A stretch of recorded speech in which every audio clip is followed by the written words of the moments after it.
I walked into the Riverside Country Club wearing my favorite thrift store dress, the one with the small tear near the hem that I'd carefully hidden with safety pins.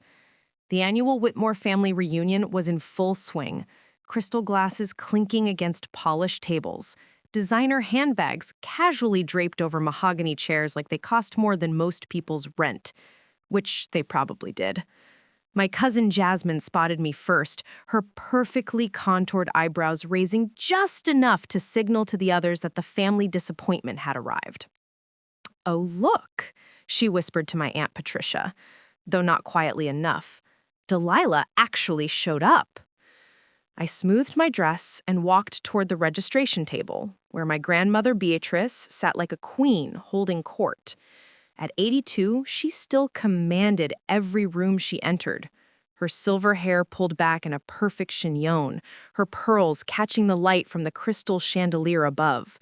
She looked me up and down with the kind of expression reserved for something unpleasant she'd stepped in. "Delilah, darling," she said, her voice dripping with false sweetness. "How creative of you to attend. I wasn't sure you'd be able to afford the entrance fee." The entrance fee was $50. $50 that had taken me 2 weeks to save from my job at Moonbeam Cafe, where I served overpriced lattes to people who tipped in loose change and complaints. But I'd made it work, because this wasn't just any family reunion. This was the one where grandmother Beatrice would be announcing something important about the family estate, something she'd been mysterious about for months. "I wouldn't miss it for the world, Grandma B," I replied, using the childhood nickname I knew she hated.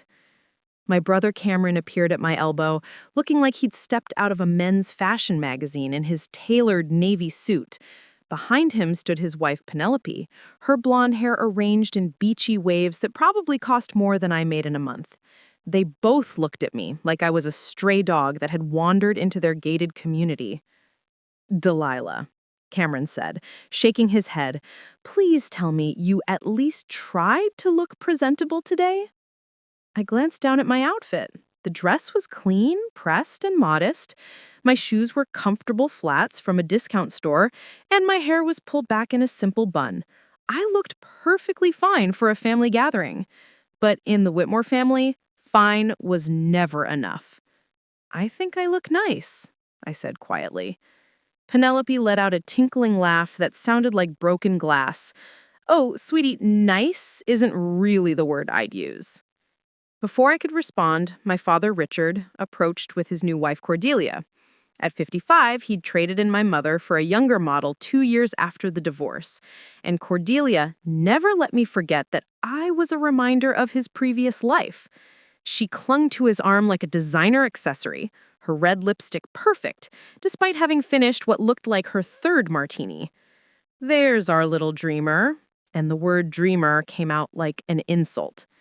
Still serving coffee and pretending to be an artist, I assume? The room seemed to quiet around us, family members turning to watch the familiar spectacle of Delilah being put in her place. This was entertainment for them, the monthly reminder of what happened when you didn't follow the Whitmore path to success. "I'm working on my novel," I said, hating how defensive I sounded. "And the cafe job pays the bills." "Barely," scoffed my Uncle Harrison, joining the growing circle of relatives. "Living in that shoebox apartment in Clearwater Heights? Riding the bus everywhere? When was the last time you even bought new clothes?" "Or got your hair done professionally," added Jasmine, flipping her salon fresh highlights. "I mean, we all have struggles, but there's struggling and then there's just giving up." Aunt Patricia nodded sagely. "It's just sad, really. We've all tried to help her over the years, given her advice, connections, opportunities, but some people are just determined to stay stuck." "Maybe she likes being the family charity case," chimed in Cordelia, her voice syrup-sweet. "It's easier than actually trying to succeed." The words hit like physical blows, each one carefully aimed at the parts of me that already felt bruised. I stood there, in my thrift store dress, surrounded by people who shared my blood but felt like strangers, and realized this was exactly what they thought of me. Not struggling, not working towards something better, just pathetic. Grandmother Beatrice cleared her throat, calling attention back to herself. Well, since we're all here, I suppose this is as good a time as any to make my announcement. The room fell silent, every Whitmore leaning forward in anticipation. This was the moment we'd all been waiting for. Grandmother Beatrice controlled the family fortune, the trust funds, the real estate empire that had been built over 4 generations. Whatever she was about to announce would change everything. As you all know, she began, her voice carrying across the room, I've been considering how best to distribute the family assets. The Whitmore legacy must be preserved, and it should go to those who truly embody our family values. I felt my stomach drop. Here it comes, I thought, the final rejection, the official confirmation that I wasn't worthy of the family name. I've decided, Grandmother Beatrice continued, her eyes scanning the room and landing on each of us in turn, to make my decision based on character, on who has shown true integrity, humility, and resilience in the face of adversity. Cameron straightened his tie confidently, Jasmine smoothed her designer dress, Uncle Harrison puffed out his chest. They all assumed they knew where this was heading. But as I stood there, feeling smaller and more invisible with each passing second, I couldn't help but smile, just a little. Because there was something none of them knew, something I'd kept secret for 26 years, something that would change absolutely everything about this perfect little scene they'd just created. And in about 60 seconds, when Grandmother Beatrice finished her speech, they were all going to find out exactly how wrong they'd been about pathetic little Delilah. Preparing and narrating this story took us a lot of time, so if you are enjoying it, subscribe to our channel. It means a lot to us. Now, back to the story. Grandmother Beatrice raised her crystal wine glass, and the room fell into the kind of reverent silence usually reserved for church services or court proceedings. Every Whitmore in the room straightened their shoulders, adjusted their posture, and prepared to hear their financial fate. I stood at the back, still stinging from their words, watching the family that had never quite known what to do with me. The Whitmore Family Trust, Grandmother Beatrice announced, her voice carrying the weight of 4 generations, currently holds assets valued at approximately $47 million. A collective intake of breath swept through the room. Even though we all knew the family had money, hearing the actual number spoken aloud was like watching lightning strike. $47 million. I thought about my rent payment that was due next week, the one I'd been strategizing how to make with my cafe wages and the small freelance write-in jobs I picked up online. This wealth, she continued, represents the hard work, sacrifice, and business acumen of our ancestors. It should go to those who will honor that legacy. Cameron shifted closer to the front of the room, and I watched Penelope squeeze his arm encouragingly. They were already mentally redecorating their current mansion, probably planning which luxury car to buy first. Jasmine stood next to Uncle Harrison, both of them wearing the expressions of people who'd already started spending money that wasn't theirs yet. After much consideration, Grandmother Beatrice said, her eyes scanning the room slowly, I've decided that the trust will be divided among family members who have demonstrated the core Whitmore values of ambition, success, and social standing. My father nodded approvingly, his arm tightening around Cordelia's waist. Of course, the same values that had made me feel like a failure my entire life were about to become the criteria for inheriting $47 million. Cameron, Grandmother Beatrice announced, and my brother's face lit up like Christmas morning. Your success in investment banking and your beautiful family show exactly the kind of life a Whitmore should lead. You'll receive $12 million. Penelope actually squealed, a sound that probably cost more than my yearly income to perfect in etiquette classes. Cameron beamed, shaking hands with Uncle Harrison like he'd just closed a business deal. Jasmine, Grandmother Beatrice continued, your marketing firm and your engagement to Senator Bradley's son represent the perfect blend of business success and social advancement. $8 million. Jasmine pressed her manicured hand to her chest, tears of joy actually forming in her perfectly lined eyes. The senator's son. Of course, she hadn't just found love, she'd found a strategic political alliance. Harrison, Grandmother Beatrice said, turning to my uncle, your real estate empire and your position on the Riverside City Council make you an obvious choice. $10 million. Uncle Harrison puffed up like a peacock, probably already planning which yacht to buy first. His wife Patricia grabbed his arm and whispered something that made him laugh in that self-satisfied way rich men laugh when they get richer. Richard, she said, looking at my father, despite your personal complications, your law firm's reputation speaks for itself. $7 million. Cordelia's grip on my father's arm became so tight I thought she might leave marks. $7 million. I watched them exchange a look that said they were already planning their early retirement to some tropical island where they could pretend the first half of his life had never happened. The room buzzed with excitement, family members congratulating each other, already discussing investment strategies and vacation plans. And then the room went quiet again, because everyone had noticed what I had noticed. Grandmother Beatrice wasn't finished.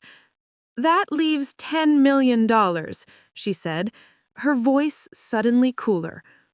Which brings me to the matter of Delilah. The room was so quiet I could hear my own heartbeat. This was it. This was the moment they would make it official. I was the family failure. You've rejected our values, our lifestyle, our very way of being, she continued. You've chosen to embarrass this family with your choices.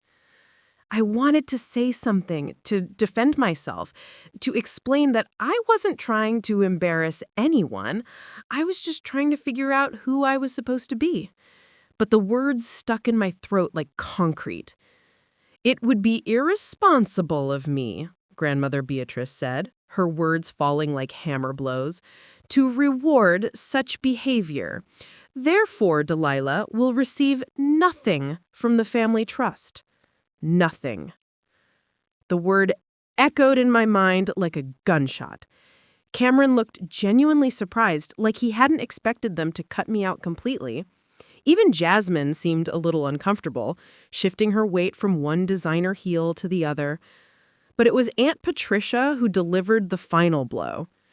It's probably for the best, she said, her voice carrying across the silent room. I mean, what would Delilah even do with that kind of money?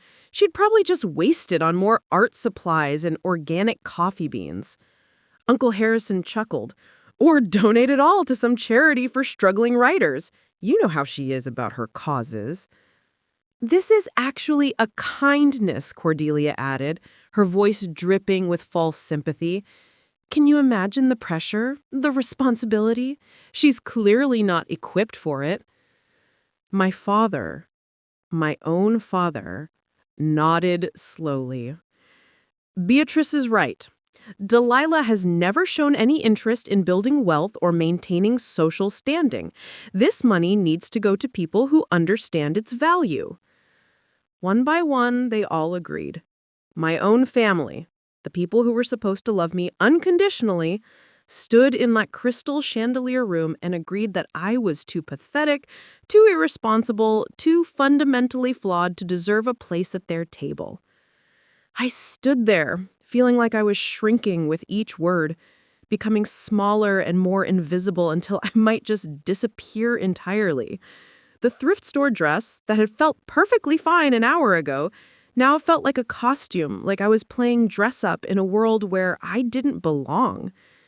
But as I watched them celebrate their newfound wealth, as I listened to them plan their futures with money that had never been mine anyway, something strange happened. Instead of devastation, instead of tears, I felt something else entirely. I felt free. Because there was something they didn't know, something none of them had ever known. And tomorrow morning, when they woke up planning their rich futures, they were going to get a phone call that would change absolutely everything. Tomorrow, they would learn that pathetic little Delilah had been keeping the biggest secret of all. I stood there for exactly 37 seconds, watching my family celebrate their windfall while I processed what had just happened. 37 seconds of crystal glasses clinking, of congratulatory hugs, of excited whispers about investment portfolios and European vacations. 37 seconds of being completely invisible in a room full of people who shared my DNA. Then I did something that surprised even me. I smiled. Not a bitter smile, not a fake smile, but a genuine, peaceful smile that started somewhere deep in my chest and worked its way up to my face. Because standing there in my safety-pinned thrift store dress, listening to them discuss how irresponsible I was with money I'd never had anyway, I realized something profound. They had no idea who I actually was. "Congratulations, everyone," I said, my voice carrying across the room with a calmness that made several conversations stop mid-sentence. Cameron looked at me with confusion, like he'd expected me to storm out crying or throw a dramatic tantrum. Penelope whispered something in his ear, probably wondering if this was some kind of delayed shock reaction. Grandmother Beatrice studied my face with those sharp gray eyes that had intimidated me my entire childhood. "That's, mature of you, Delilah." "Well," I said, smoothing down my dress and picking up my small clutch purse from the nearby table, "I'm never needed anyone else's money to define my worth. I'm not about to start now." The words hung in the air like incense, and I watched several family members exchange glances. This wasn't the script they expected me to follow. Where was the begging, the tears, the desperate promises to change my ways if they just reconsider? Aunt Patricia stepped forward, her expression a mixture of confusion and condescension. "Delilah, honey, I know this must be disappointing, but maybe this is exactly the wake-up call you needed. Maybe now you'll finally get serious about your life." "Oh, I've been serious about my life for quite some time. More serious than any of you could possibly imagine." I walked over to where Grandmother Beatrice sat, still holding court in her throne-like chair. The entire room watched as I leaned down and kissed her cheek, the same way I had every Sunday after church when I was 7 years old and still believed that family meant unconditional love. "Thank you, Grandma B," I said quietly, so only she could hear, "for showing me exactly where I stand." When I straightened up, there was something in her eyes I'd never seen before. Uncertainty, maybe, or the first flickering recognition that she might have miscalculated something important. "Will we see you at Sunday dinner next week?" she asked. And for the first time in my memory, it sounded like an actual question rather than a command. I considered this for a moment, tilting my head like I was weighing a complicated decision. "You know what? I think I'm going to be busy next Sunday. Actually, I have a feeling I'm going to be busy for quite a while." Cordelia laughed her tinkly, artificial laugh. "Busy doing what? Serving more lattes?" "Something like that," I said, and my smile grew wider. Something exactly like that. I turned to leave, taking one last look around the room that had never quite felt like home. Cameron was frowning now, like he was trying to solve a puzzle with missing pieces. Jasmine kept glancing between me and the other family members, clearly sensing that something was off, but unable to pinpoint what. My father looked almost guilty, though whether that was about cutting me out of the inheritance or something else entirely, I couldn't tell. "Delilah," my father called out as I reached the double doors leading to the club's main hallway. "Are you sure you're okay?" I paused with my hand on the brass door handle, looking back at the man who had taught me to ride a bicycle and then spent the next 20 years teaching me that I would never be enough for the family he'd chosen to prioritize. "Dad?" I said, and my voice was so gentle it made several people lean forward to hear better. "I've never been better in my entire life." And that was the truth. Standing there, officially rejected by the people who were supposed to love me most, I felt lighter than I had in years. Because pretending to be someone you're not is exhausting, and I had just been relieved of that burden permanently. I walked out of Riverside Country Club with my head high and my shoulders straight, leaving behind a room full of newly wealthy people who had no idea they had just made the biggest mistake of their lives. The valet, a young man named Marcus, who I'd chatted with when I arrived, was surprised to see me leaving so early. "Everything all right, miss?" he asked, genuine concern in his voice. "Everything's perfect," I told him, and I meant it. "Could you call me a taxi, please? I don't think I'll be needing the car service after all." As I waited for the taxi in the circular driveway, I pulled out my phone and scrolled through my contacts until I found the number I was looking for. Dr. Elizabeth Thornfield, my great-aunt Beatrice's former financial advisor, who had been calling me every month for the past 2 years to schedule meetings I kept postponing. I pressed the call button. "Dr. Thornfield, this is Delilah Whitmore. Yes, I know it's Sunday evening. I was wondering if you could clear your schedule for tomorrow morning. I think it's finally time we had that conversation about my inheritance." There was a pause on the other end of the line. "The inheritance from your grandmother Charlotte? Delilah, we've been trying to discuss this with you since you turned 25. Are you ready to move forward with the trust documentation?" I looked back at the country club, where warm yellow light spilled from the windows, and my family was probably already discussing how to spend their new money. "Yes," I said, watching a taxi pull into the driveway. "I think I'm ready to move forward with all of it." "Excellent. Should we plan for the full disbursement then? The principal amount plus accumulated interest over the past year comes to approximately—" "Dr. Thornfield, let's discuss the details tomorrow. But yes, I think it's time for the full disbursement." I hung up the phone and slid into the taxi, giving the driver my address in Clearwater Heights. As we pulled away from Riverside Country Club, I caught one last glimpse of the warm, golden windows where my family was celebrating their good fortune.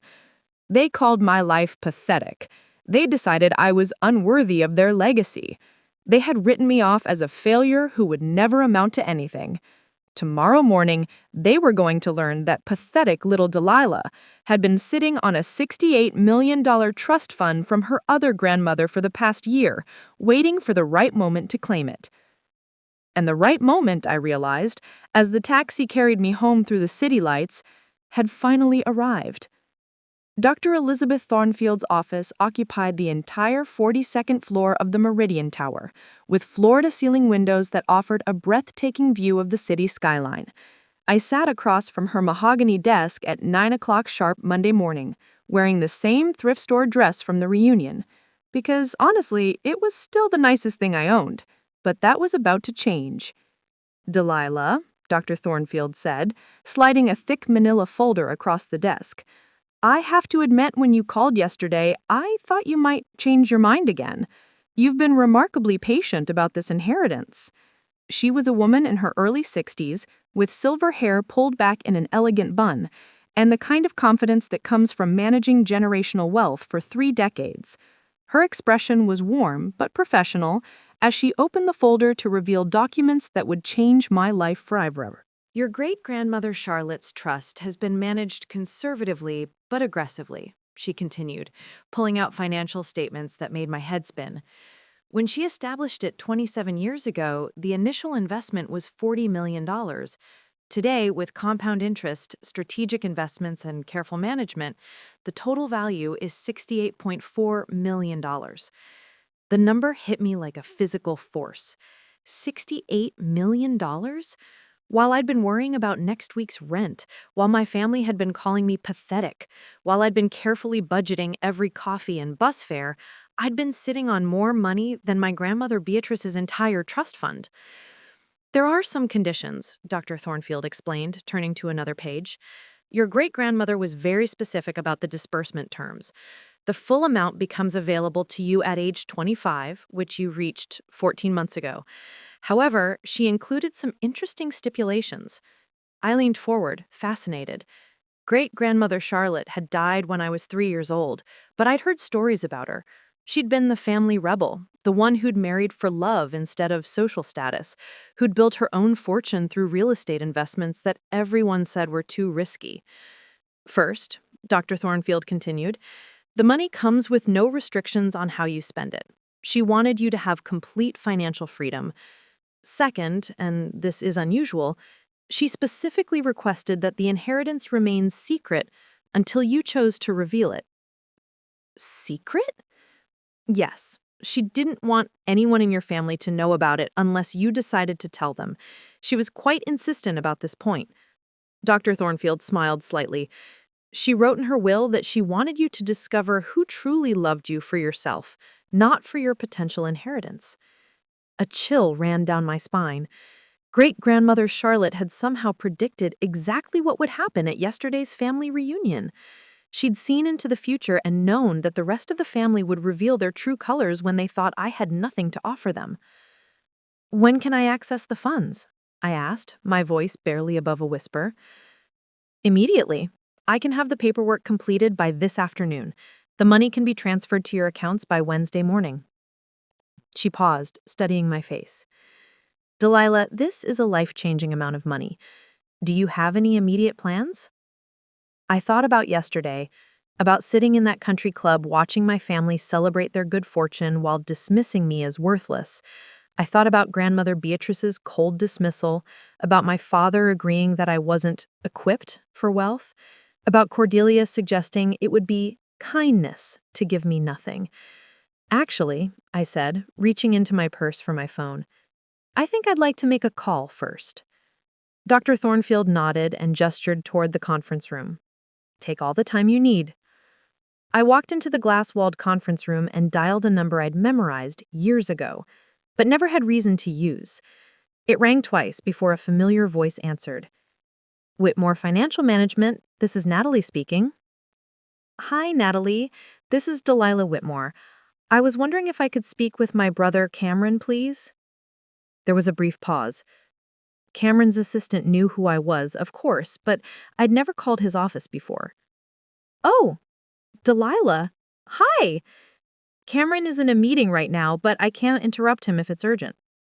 It's not urgent, but could you tell him I called and let him know that I'll be making some financial moves this week and wanted to give him a heads up as a professional courtesy? Financial moves? Natalie sounded confused. Should I have him call you back? That would be lovely. Oh, and Natalie, could you also let him know that I'll be needing wealth management services for a rather substantial portfolio? I thought he might want to pitch for the business. There was a longer pause this time. Substantial. How substantial are we talking, Delilah? I smiled, looking out at the city skyline spread below me. Let's just say it's in the high 8 figures. Have Cameron call me when he's free. I hung up the phone and immediately dialed another number. Riverside Country Club, this is Margaret speaking. Hi, Margaret, this is Delilah Whitmore. I was at the family reunion yesterday, and I wanted to inquire about hosting a private event next month. Oh, certainly, Miss Whitmore.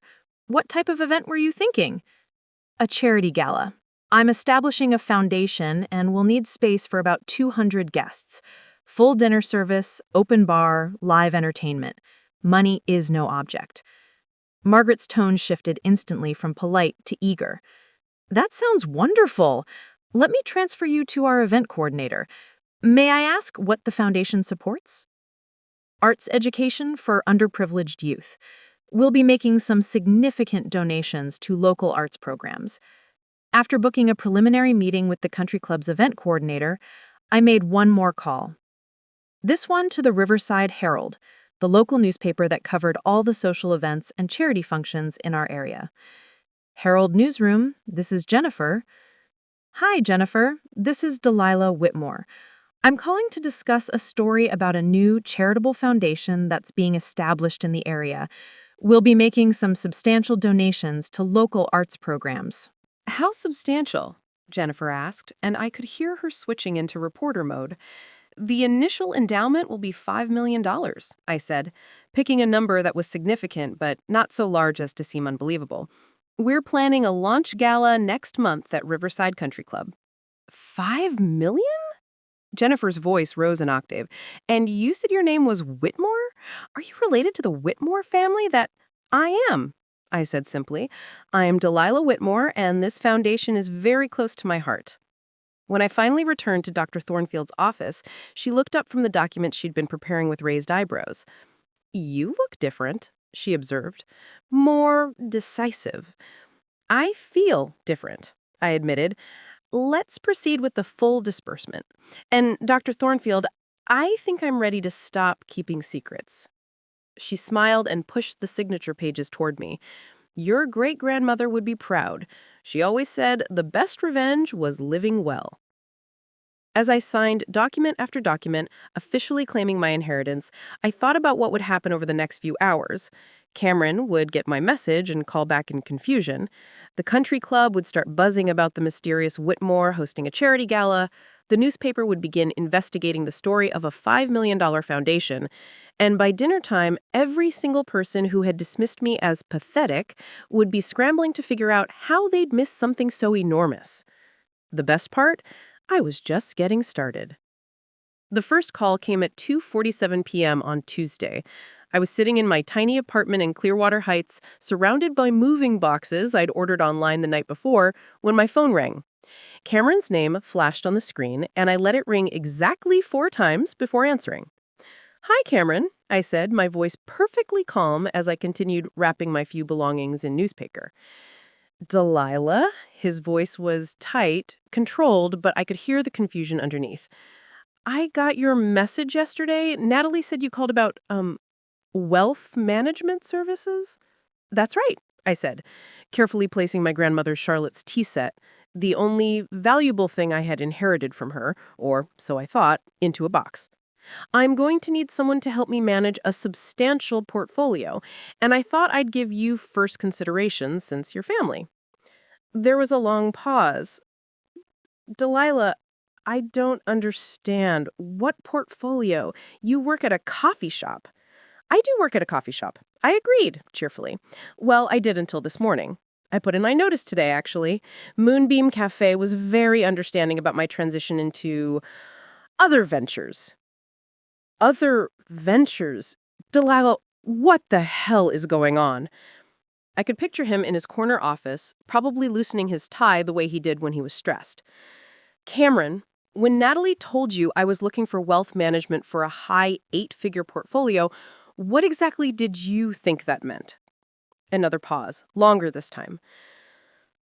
I don't know what I thought. Maybe you were asking for someone else, a friend. I couldn't figure out why you'd be calling about that kind of money.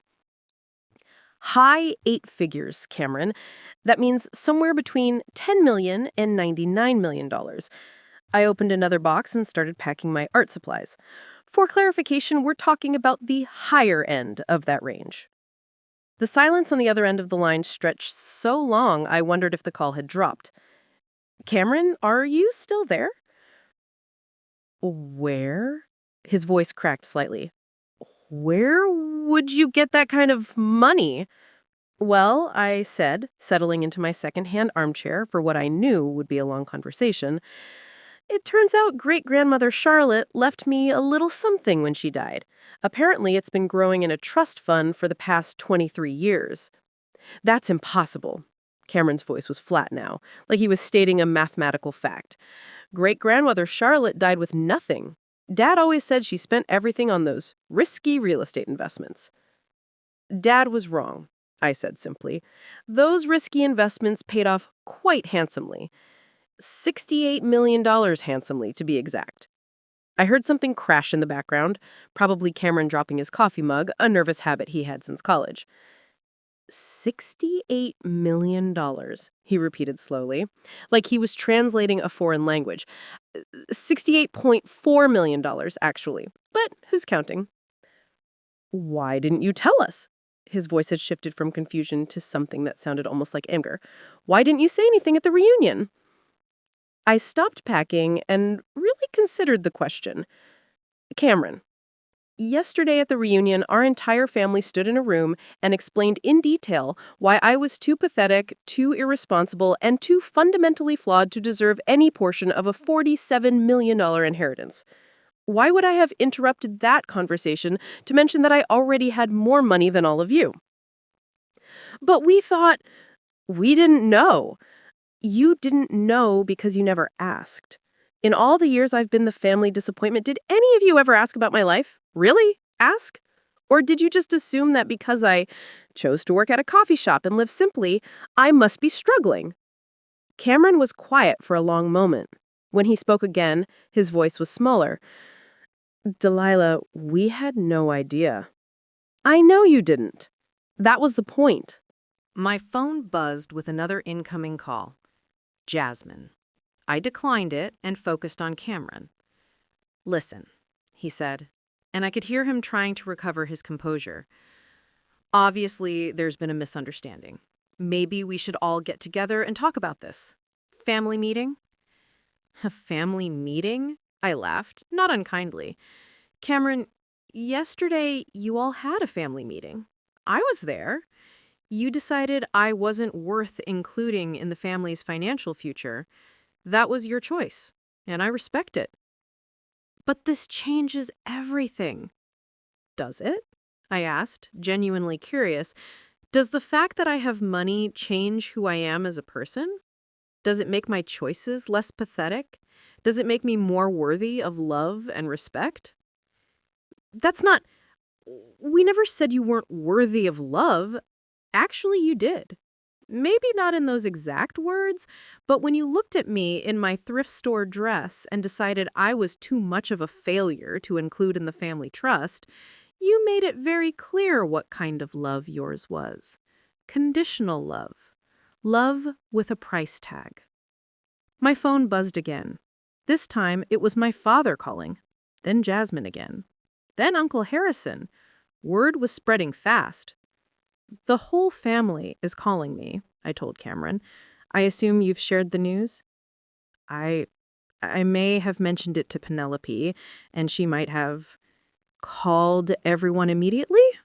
Of course she did. Well, you can all save your phone calls. I'm not interested in having the same conversation 7 different times.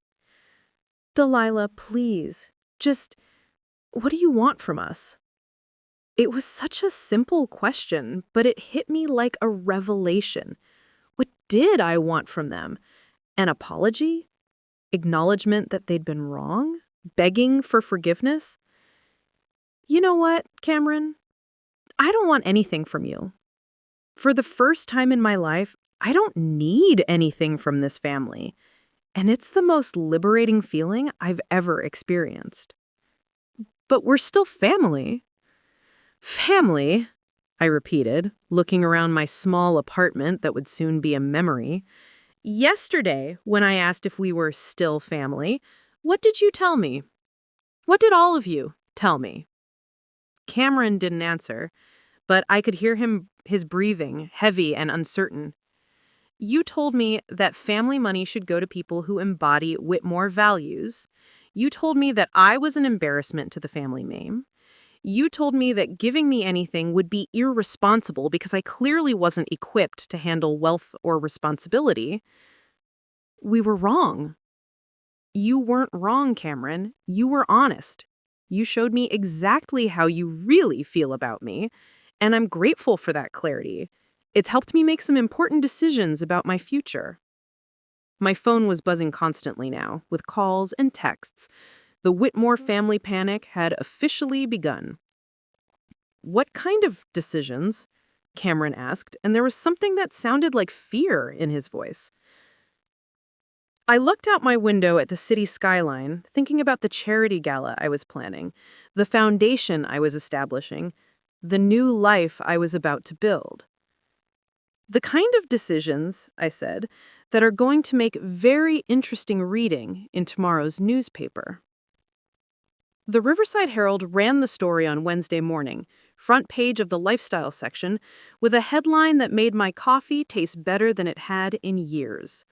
Local heiress establishes multi-million-dollar arts foundation after family dismissal. I was sitting in my favorite corner booth at Moonbeam Cafe, now as a customer rather than an employee, when Jennifer Ramirez, the reporter I'd spoken with, slid into the seat across from me. She had the article printed out and a recorder on the table between us. "Delilah," she said, her eyes bright with the excitement of a journalist who knew she had a real story.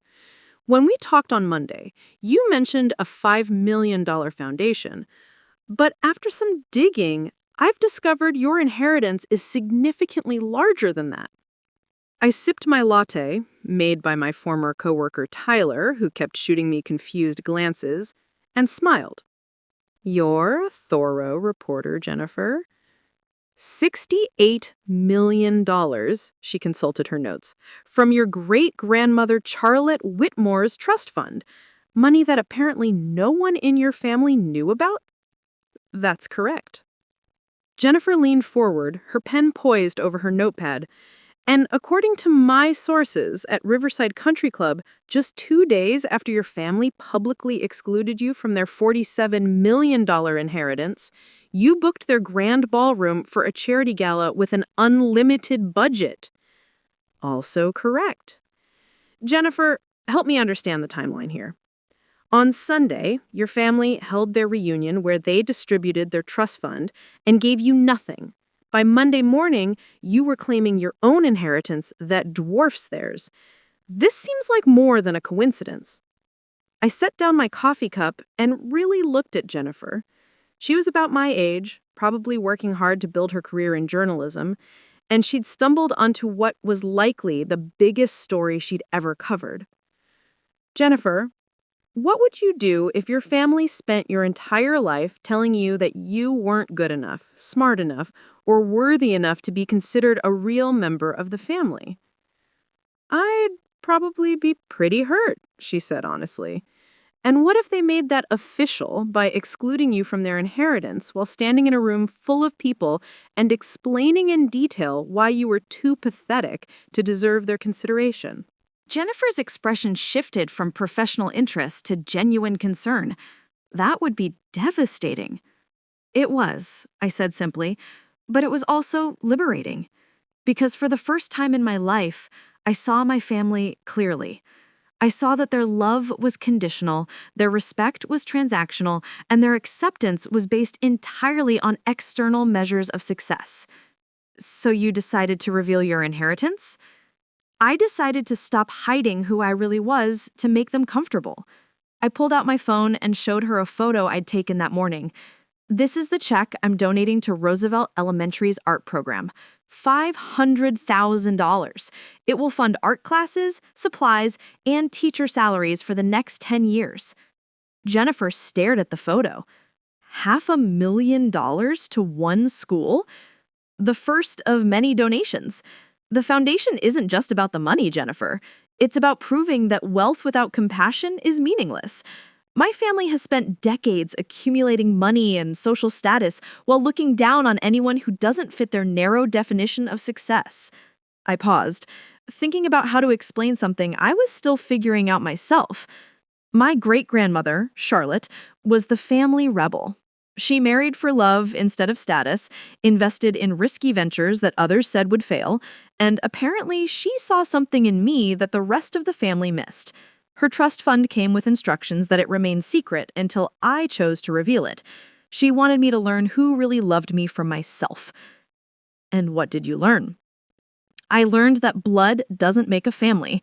Character does. Showing up does. Caring about someone's happiness more than their bank account does. Jennifer was scribbling notes rapidly. "Your family members have been calling our office since yesterday, asking for comment opportunities. They want to tell their side of the story." I laughed, not bitterly, but with genuine amusement. I'm sure they do. What kind of comments are they wanting to make? Your grandmother Beatrice called this morning. She said there was clearly a miscommunication at the reunion and that the family has always been supportive of your choices. A miscommunication? I repeated slowly. Is that what we're calling it? Your brother Cameron says he's proud of your success and always knew you were destined for great things. Cameron said that? And your father wants to schedule a family dinner to celebrate your foundation launch. I sat back in my booth, genuinely amazed. 24 hours ago, these same people were explaining to a room full of relatives why I was too irresponsible to handle money. Now they want to celebrate my success? People change their perspective when circumstances change, Jennifer said diplomatically. Do they change their perspective, or do they just change their strategy?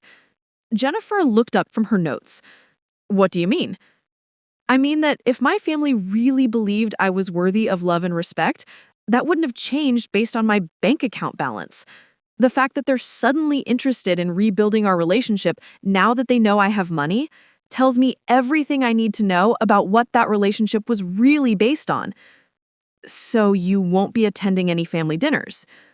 Jennifer, imagine you spent your whole life being told you weren't good enough, and then the moment you proved you were successful, those same people wanted to take credit for your success? How would that feel? She considered this for a moment, like they were trying to rewrite history. Exactly. My grandmother Beatrice can call it a miscommunication all she wants, but I was in that room. I heard every word. I saw every expression. There was no miscommunication about how they felt about me. My phone buzzed with yet another call from a family member, Uncle Harrison this time. I declined it and turned back to Jennifer. The truth is, I don't need their approval anymore. For 26 years, I tried to earn their love by being smaller, quieter, less challenging. I apologized for my choices, my dreams, my very existence. But you know what I've learned in the past 3 days? What? I was never the problem. They were. And now that I have the resources to live my life exactly as I choose, I'm done pretending that their conditional love is better than no love at all. Jennifer looked at her notes, then back at me. This is going to be a powerful article, Delilah. Are you prepared for the response it might generate? I thought about my family, reading these words over their morning coffee, probably in the same country club where they dismissed me 3 days ago. I thought about them realizing that their attempt to rewrite history wasn't going to work, that I wasn't going to quietly pretend their betrayal had never happened. Jennifer, I said, standing up to leave, I've been preparing for this response my entire life. The only difference is that now I have the resources to handle whatever comes next. As I walked out of Moonbeam Cafe, I could see Jennifer already typing notes into her phone, probably preparing to write the follow-up story that would run tomorrow, the story that would make it clear to everyone in Riverside that Delilah Whitmore was no longer the family disappointment. She was the family's biggest mistake. The first letter arrived on Thursday morning, slipped under my apartment door while I was having breakfast. The handwriting was careful, deliberate, clearly from someone who took time to form each letter properly. Dear Miss Whitmore, it began, I read about your foundation in the newspaper yesterday. I'm a single mother working 2 jobs to support my daughter Emma, who's 8 years old and loves to draw. The art program at her school was cut last year due to budget problems. When I told her that someone was bringing art back to local schools, she cried happy tears. Thank you for seeing value in something the adults forgot was important. Sincerely, Maria Santos. I sat in my kitchen, still in my pajamas, holding this letter from a complete stranger, and felt something shift inside my chest. This wasn't about my family anymore. This was about something bigger. By Friday, there were 17 more letters in my mailbox. Parents, teachers, former students who'd had their dreams deferred when arts programs disappeared. A retired art teacher named Mrs. Goldberg wrote 3 pages about students whose lives had been changed by creativity, about the magic that happened when children were given permission to imagine. But it was the phone call on Friday afternoon that really changed everything. Miss Whitmore, this is Dr. Rebecca Chen from Lincoln High School. I hope you don't mind me calling directly. I got your number from the reporter at the Herald. I was sitting in my new apartment, a spacious 2-bedroom in the Riverside Heights district that I'd rented that morning, surrounded by boxes and the promise of a completely different life. Not at all, Dr. Chen. How can I help you? I've been principal at Lincoln for 8 years, and I've watched our arts programs disappear one by one. Budget cuts, shifting priorities, the belief that creativity is somehow less important than test scores. When I read about your foundation, I wondered if you might be interested in seeing what we're dealing with firsthand. I'd love to see the school. Would Monday work? I could show you around, introduce you to some of our students. We have kids with incredible talent who think their dreams don't matter because no one's investing in them. Monday morning, I drove to Lincoln High School in my new car, a modest Honda Civic that felt like a spaceship compared to the city buses I'd been riding for years. Dr. Chen met me in the parking lot. A woman in her 40s with kind eyes and the slightly frazzled appearance of someone who cared too much about too many people. Before we go inside, she said, I want you to know that some of these kids have been following your story. The girl who worked at a coffee shop and had a secret inheritance, you're like a fairy tale to them. She led me through hallways that felt both familiar and foreign. The school was clean, but tired, like so many public schools that were doing their best with not enough resources. We stopped at a classroom where a makeshift art program was happening during lunch period. This is Ms. Rodriguez, Dr. Chen said, introducing me to a young teacher who was supervising about 15 students working with basic supplies. She volunteers her lunch break to keep some kind of arts education alive. Ms. Rodriguez looked exhausted, but passionate. We have students using notebook paper for watercolors because we can't afford proper art paper. They're sharing pencils that are worn down to stubs. But look at what they're creating. I walked around the room, looking at the artwork these teenagers were producing with almost nothing. A girl named Delilah was working on a portrait that was breathtaking in its detail and emotion, drawn entirely with a regular ballpoint pen because they didn't have proper drawing pencils. How long have you been drawing? I asked her. Since I was little, she said shyly, but my mom says it's not practical. She wants me to focus on subjects that will get me a job. What kind of job do you want? Aaliyah's eyes lit up. I want to be a graphic designer or maybe an illustrator for children's books, but we don't have computer design classes here and I can't afford art school. I spent an hour talking with students who had dreams as big as their circumstances were small. Marcus, who wrote poetry but had never been in a creative writing class because the school didn't offer one. Sophie, who composed music in her head but had never touched a real piano. David, who built sculptures out of recycled materials he found in dumpsters because his family couldn't afford art supplies. These kids were hungry for opportunity, for someone to believe their dreams mattered. And here I was, with more money than I could spend in a lifetime, listening to children apologize for wanting to create things. Dr. Chen, I said as we walked back to her office, what would it take to rebuild the entire arts program here? Full funding, proper supplies, dedicated teachers, everything these kids deserve. She stopped walking and looked at me with surprise. For a program that would really work, that would serve our 800 students properly, we'd need about $2 million for the first 5 years. New equipment, renovated spaces, teacher salaries, supplies, technology. Done. I said simply. I'm sorry, $2 million. Consider it done. I'll have my financial advisor contact you next week to discuss the details. Dr. Chen leaned against the hallway wall, looking like she might cry. Are you serious? Completely serious. These kids shouldn't have to apologize for their dreams. Word spread quickly. By Tuesday, I was getting calls from principals across the district. By Wednesday, the story had been picked up by the regional news. By Thursday, I was sitting in a television studio doing my first interview. Delilah Whitmore, the anchor said, you've gone from serving coffee to establishing what's becoming the largest private arts education initiative in the state. What's driving this transformation? I thought about Aaliyah, drawing her masterpiece with a ballpoint pen. About Marcus, carrying poems in his head with nowhere to share them. About all the letters from parents who thought their children's creativity didn't matter. I spent my whole life being told that what I valued wasn't important, I said. That creativity was frivolous, that dreams were impractical, that success only looked one way. I don't want any child to grow up believing those lies.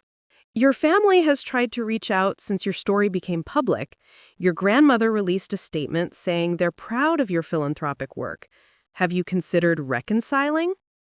I paused, thinking about the dozen voicemails on my phone from various relatives, all wanting to clear the air or celebrate together now that my work was getting positive attention. The same family that called my life pathetic last week is now claiming to be proud of my choices, I said. But pride and love aren't the same thing. Real love doesn't change based on bank account balances or newspaper headlines. So no reconciliation? I'm building a new kind of family, I said, thinking about Maria Santos and her daughter Emma, about Dr. Chen and Miss Rodriguez, about Aaliyah and Marcus and Sophie and David. A family based on shared values rather than shared blood. A family that shows up for each other, that believes in each other's dreams, that doesn't need a trust fund to prove someone's worth. When I left the studio that afternoon, I found dozens of messages on my phone. Teachers wanting to partner with the foundation, students wanting to share their stories, parents wanting to volunteer. And buried among them, one voicemail from grandmother Beatrice. Delilah, her voice said, formal and controlled, we need to talk. This has gone far enough. I deleted the message without finishing it. It hadn't gone far enough. It was just getting started. The Charlotte Whitmore Foundation for Arts Education was officially launched on a crisp Saturday morning in October, exactly 1 month after the family reunion that had changed everything. I stood in the ballroom of Riverside Country Club, the same venue where my family had celebrated their inheritance while dismissing mine, watching 200 people gather for something that mattered more than money. The irony wasn't lost on me. Margaret, the events coordinator, who had been so eager to help when I mentioned unlimited budget, kept shooting nervous glances toward the main entrance. She knew my family would be watching today, if not attending. The Whitmores were country club royalty, and my foundation launch was the social event of the season. Delilah, said Dr. Chen, approaching me with a young woman I recognized from our school visit, I'd like you to meet Aaliyah officially. She has something to show you.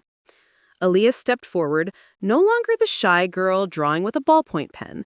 She was holding a portfolio case, her eyes bright with confidence I hadn't seen before. Miss Whitmore, she said, I wanted to thank you for believing in us before you even knew us. She opened her portfolio to reveal a series of drawings that took my breath away. They were still done in ballpoint pen, her signature style now, but on proper paper, with professional fixative, mounted and presented like the artwork they truly were. This series is called Hidden Treasures, Aaliyah explained. It's about people whose value isn't obvious until someone takes the time to really look. The central piece was a portrait of a young woman in a coffee shop uniform, but rendered with such skill and emotion that she looked regal, powerful, dignified. Below it was written, for D.W., who showed us that worth isn't measured by others' expectations. I felt tears threatening and blinked them back. This 17-year-old had captured something about the past month that I hadn't even fully understood myself. Aaliyah, this is extraordinary. I got accepted to art school, she said quietly, full scholarship. The portfolio you helped me create, it changed everything. Before I could respond, Marcus appeared at my elbow with a small book in his hands. Miss Whitmore, I wanted to give you this. It was a chapbook of poetry, professionally printed, with a cover designed by Sophie, the girl who had been composing music in her head. The title read, Finding Voice, Poems from Lincoln High. We sold 200 copies at the school arts fair last week, Marcus said proudly. All the money is going back into the program to help other kids publish their work.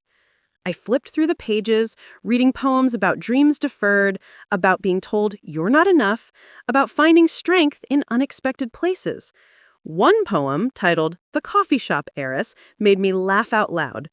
She served lattes while sitting on millions, wore thrift store dresses to family dinners. Let them call her pathetic, worthless, small, while planning to lift us all. Marcus, you're going to be famous someday. Maybe, he said with a grin, but first I'm going to college. The Foundation Scholarship Program made it possible. As the evening progressed, I moved through the crowd like I was walking through a dream.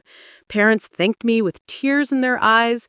Teachers shared stories of students who had rediscovered their passion for learning. Local business owners wanted to partner with the foundation to create internship programs. But it was the conversation with Mrs. Santos that really crystallized what had happened. "Miss Whitmore," she said, approaching me with her 8-year-old daughter Emma in tow, "I don't know if you remember my letter." "Of course I remember," I said, kneeling down to Emma's level. "You're the artist who loves to draw." Emma beamed and thrust a crayon drawing toward me. It showed a woman in a beautiful dress standing in front of a building labeled Art School, surrounded by children holding paintbrushes and musical notes. "That's you," Emma said proudly. "Miss Rodriguez says that because of you, I can take real art classes now, with real supplies, and maybe someday I can go to art school too." Mrs. Santos wiped her eyes. 6 months ago, I was working 2 jobs and telling my daughter that art was a luxury we couldn't afford. Now she comes home every day excited about what she created. "You didn't just fund a program, Miss Whitmore, you gave my child permission to dream." As the formal program began, I took the stage to address the crowd, but before I could speak, I noticed a familiar figure in the back of the room. My father was standing near the exit, partially hidden behind a pillar, watching the proceedings with an expression I couldn't read. "6 weeks ago," I began, my voice carrying across the silent ballroom, "I was serving coffee and being told that my life choices were pathetic. I was dismissed as irresponsible, impractical, and unworthy of my family's consideration." A murmur went through the crowd. Everyone knew the story by now, but hearing it from me directly was different. But you know what I learned from that experience? That sometimes the people who dismiss your dreams are really just afraid of their own limitations. That sometimes being rejected by the wrong people is the first step toward finding the right ones. I looked out at the sea of faces. Teachers, students, parents, community leaders, people who had embraced the Foundation's mission with enthusiasm that my own family had never shown for me personally. The Charlotte Whitmore Foundation isn't just about funding arts programs. It's about proving that every child's creativity matters, that every dream deserves support, that worth isn't determined by bank accounts or social status or family approval. The applause was thunderous. But I wasn't finished. To every young person here tonight who has been told their passion isn't practical, who has been encouraged to choose security over authenticity, who has been made to feel small for dreaming big, I want you to know that your voice matters. Your art matters. Your story matters. And there are people in this world who will fight for your right to tell it. When I stepped on from the stage, I was immediately surrounded by people wanting to share their stories, their gratitude, their excitement about what came next. But through the crowd, I saw my father approaching. He looked older than I remembered, more uncertain. When he reached me, he stood there for a moment without speaking. "Delilah," he finally said, his voice barely audible over the party around us, "what you've built here, it's remarkable." "Thank you," I said simply, not offering him anything more. "I've been thinking about what happened at the reunion, about what we said, what I said." I waited, curious what explanation he thought might bridge the gap between who he'd shown himself to be and who he wanted me to believe he was. "We were wrong," he said quietly. "I was wrong about you, about what matters, about what success really looks like." I looked at this man who had raised me, who had taught me to ride a bike and helped me with homework, and then spent years making me feel like I wasn't enough for the family name. Dad, I said gently, 6 weeks ago, you had the chance to choose love over money, compassion over status, your daughter over your reputation. You chose differently. I'm not angry about that anymore, but I also can't pretend it didn't happen. So there's no way back? He asked, and for the first time in years, he sounded like the father I remembered from childhood, rather than the stranger he'd become. There's always a way back, I said, looking around at the community I'd found, the family I'd chosen. But it starts with understanding that love isn't something you turn on when it becomes convenient. Real love shows up even when it's inconvenient, even when it doesn't make financial sense, even when the person you love doesn't look like what you thought they should be. He nodded slowly and started to leave, then turned back. Your mother would be proud, he said quietly, not of the money, of who you've become. As he walked away, I realized that for the first time since all of this began, I felt genuinely sorry for him. Not for myself, but for him. He was going to spend the rest of his life knowing that he had a daughter who could have been his greatest source of pride, and he'd traded that relationship for a smaller inheritance and social approval.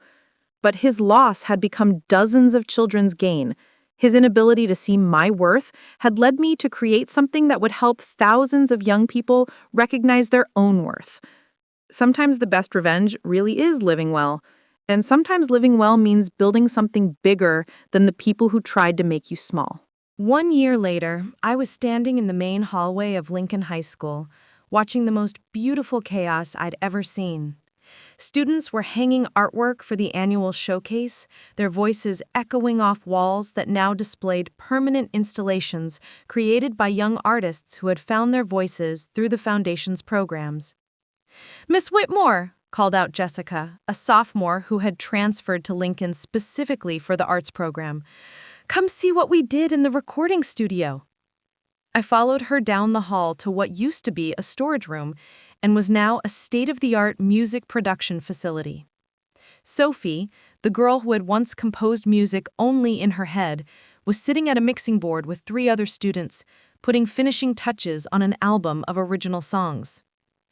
"We're calling it Found Voices," Sophie explained, her fingers dancing across the controls with practiced confidence. "These are songs by students who thought they'd never get to record anything professional." The transformation wasn't just in the facilities. It was in the students themselves. Aaliyah was now a sophomore at Rhode Island School of Design, her ballpoint pen portraits displayed in galleries across 3 states. Marcus had a full scholarship to Columbia, where he was studying creative writing and journalism. David's sculptures, made from recycled materials, had been featured in an environmental art exhibition that traveled nationally. But it was the letter I received that morning that had really brought everything full circle. I pulled it out of my purse now, reading it again as I walked through the halls that had become a second home to me. "Dear Delilah," it began, and the handwriting was familiar, though I hadn't seen it in months. "I hope this letter finds you well. I've been following the Foundation's work through the newspapers and social media, and I wanted you to know how remarkable it has become." It was from grandmother Beatrice. "I have been doing a great deal of reflecting over the past year, particularly about the events at our family reunion. I realize now that my decision that day was based on outdated notions of success and worth. Watching what you have accomplished, seeing the lives you have changed, I understand that you were never the failure we painted you to be. We were the failures for not recognizing your true value." I paused in the hallway, students moving around me as they prepared for that evening's showcase. The letter continued. "I know I have no right to ask for forgiveness, and I'm not writing to request reconciliation unless that is something you would want. I am simply writing to acknowledge that you were right and we were wrong. You have shown this entire community what real leadership looks like, what genuine compassion accomplishes, and what it means to use privilege responsibly. The family trust that we were so proud of distributing has done nothing but collect interest in various accounts. Your inheritance has changed hundreds of lives. You have proven that wealth without purpose is meaningless, while wealth guided by wisdom can transform the world. I am proud to share your name, even if I no longer have the right to claim credit for who you have become. You built yourself, Delilah. You chose kindness when we chose judgment. You chose inclusion when we chose exclusion. You chose love when we chose conditions. If you are ever willing to meet, I would treasure the opportunity to hear about your work directly from you, not as your grandmother seeking forgiveness, but as an old woman hoping to learn from someone who got everything right that I got wrong. The letter was signed simply, with respect and regret, Beatrice. I folded it carefully and slipped it back into my purse as Dr. Chen approached with a clipboard and the slightly frazzled expression that had become her trademark during showcase events. Delilah, there you are!